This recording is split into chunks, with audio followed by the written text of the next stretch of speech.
தூங்கிட்டேன். தூங்குற அளவுக்கு படம் ஆமா. என்னன்னா படம் ரொம்ப பெருசா இருக்கு, நிறைய லேக் லென்த் இருக்குன்றாங்களா? லென்த் இருக்கு, லேக் இருக்கு. அண்ணன் கம்பேக் ப்ரோ. இது வேற என்ன வேணும்? நான் பார்த்தா ஸ்டோரி அழகா சூப்பரா எடுத்துட்டு போறாங்க. இன்னும் எதுக்காக இதுவா பண்ணாங்க எல்லாம் தெரியாத மாதிரி அப்படி இந்த மாதிரி தான் இருந்தது.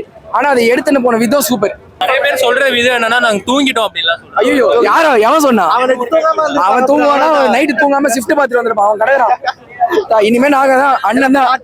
அடுத்த படமும் இதே மாதிரி தான் இருக்கும். எனக்கு அப்படியெல்லாம் எதுவும் தெரியல. நான் பெருசா சூர்யா ஃபேன் இல்ல, பட் எனக்கு ரொம்ப பிடிக்கும் அவரை. என் ஹஸ்பண்ட் அவரோட ஃபேன்ன்றதுனால வந்தேன். வர மாதிரி இருக்கு. மியூசிக்லாம் தரமா இருக்கு.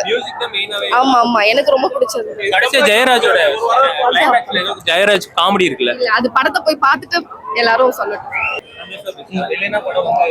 அப்படிலாம் இல்ல, கதையும் இருக்கு. பட் சந்தோஷ் இன்னும் எலிவேட் பண்ணிருக்காரு கதையை. கார்த்திக் சுப்ராஜோட பெஸ்ட் மூவி இது கிடையாது.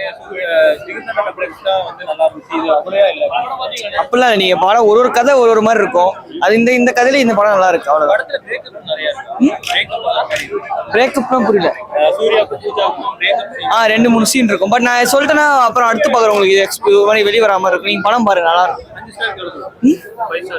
3.5